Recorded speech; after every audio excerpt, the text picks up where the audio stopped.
तोपर्यंत 10 वर्ष जाऊ दे जास्त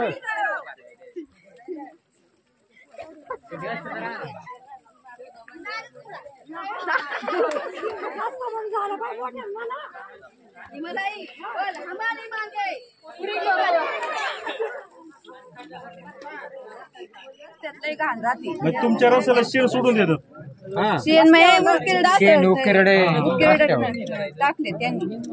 रस्ता डांबरी का होत नाही झटकून धरलाय ना 3 बार निधी पडला इथे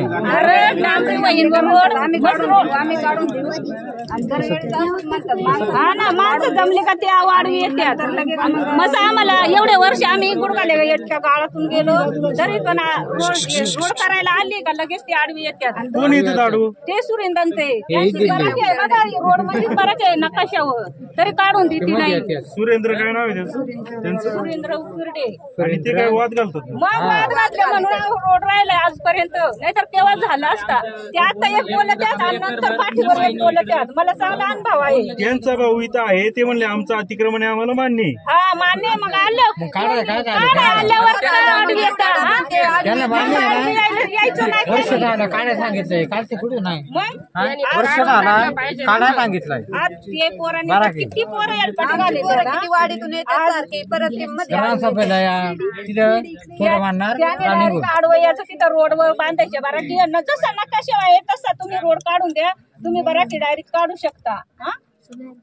ऐकत नाही ते लोक ऐकते नाही म्हणून एकटेच आहेत का ते सुरेंद्र वकील दोघे भाऊ मोठा भाऊ इथं लपूनच राहिलाय वाटतं आलाच नाही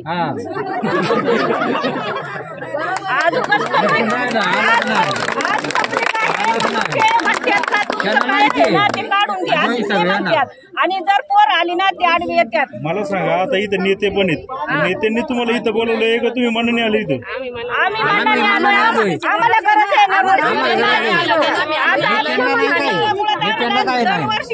नेत्यांची जमीन इकडे त्यांना तिकडून रस्ते शाळेत जायला लागतंय आमची वारकल पोर आहे त्यांना यावं लागत आहे शाळेत माझी 2 मुले एक 7वीला आणि मुलगा 5वीला आहे याच्या अगोदर पण हा रस्त्याचा प्रश्न उपस्थित झालता पण ते ना करून ना देते आता 3 पिढ्या झाल्या 3 पिढ्या आपण या विषयासंदर्भात तहसीलदारना काही पत्र व्यवहार वगैरे केला होता का केला होता आता खासदारात आहे आमदारात आहे सगळ्यांचं आहे बरं नकाशे इथूनच कसं काय होत नाही नकाशा 7 फूट आहे दिसतो का 7 फूट पावसाळ्यात एवढी अडचण होती लय अडचण होती मरणाची पाणी सोडतात पाणी सोडतात गुडघे एवढं माणसाच्या तोंडावर पाणी वापरलेलं रस्त्यावर कांदा सडका रस्त्यावर टाकीत्यात मग ते सडका नाही का पोरांच्या कपड्यावर उठणार गाडी आल्यावर पोरं साईडला राहणार पुढं रोड केवढाच आहे बघा ना तुम्ही केवढासा रोड इकडे गटार आहे आणि त्याशिवाय त्याने इकडून नाही मुरुम टाकायचं तिकडून नाही मुरुम टाकायचं आणि ते म्हणतं माझी ही हात ते म्हणतं माझी ती हात मग रोड कुठून आहे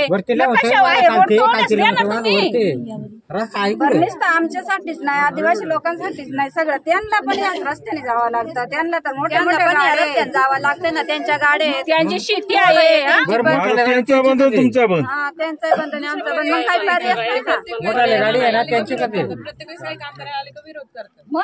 बघा बघा ते म्हणतात ते सुद्धा खरं आहे आम्ही नाही म्हणते का ती आमची पोर आली का लगेच आडवी येतात काढायची नाही असं दमदाटी देतात दमदाटी द्यायची काही गरज नाही जो नकाशावर रोड आहे ना तिथून आम्हाला काढून पाहिजे आणि आम्ही काढणार कोण आडू आलं तरी चालेल आता ती लोक इथं नाहीत ना आहे ना भाऊ मोठा भाऊ काय काय आज तुम्ही येणार आहेत ना सगळेजण म्हणून ते गायब झाले अच्छा गायब झाले ते पळून गेले आणि इतर वेळी असतात का तेव्हा हो हो करणार आणि जेव्हा माल टाकणार काम करायला येणार तेव्हा ते विरोध करतात हे खोटेपण आहे हा जो टप्पी भूमिका घेतात असं तुमचा आरोप त्याच्यामुळे हे काम त्यांचं म्हणणं आहे का तिकडं पण अतिक्रमण आहे ते नाही काढत अतिक्रमण कशासाठी अतिक्रमण मग सगळ्यांनी केलं असतं रस्ता झालाच नसता ना तिथे त्या लोकांनी सुद्धा जर असा विचार केला पण आता तुम्ही कुठून जाणार तुमचा बी रस्ता बंद झालाय ना आम्हाला गरज आता पायी आपण जर सहन केलं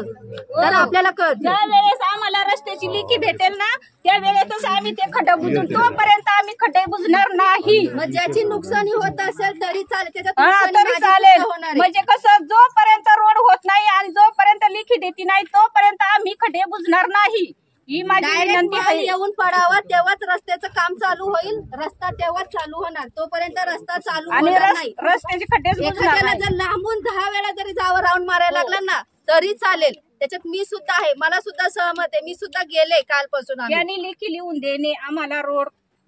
आम्ही जर रस्ता नकाशावर नाही तिथून लावला ना, नकाशा आहे ना तर डायरेक्ट तिथून आम्ही आदिवासी रोड संघटना काढणार बोलवू आणि आणि लिहून आंदोलन देणे. करू, इथं बसून राहू, उपोषणाला बसू.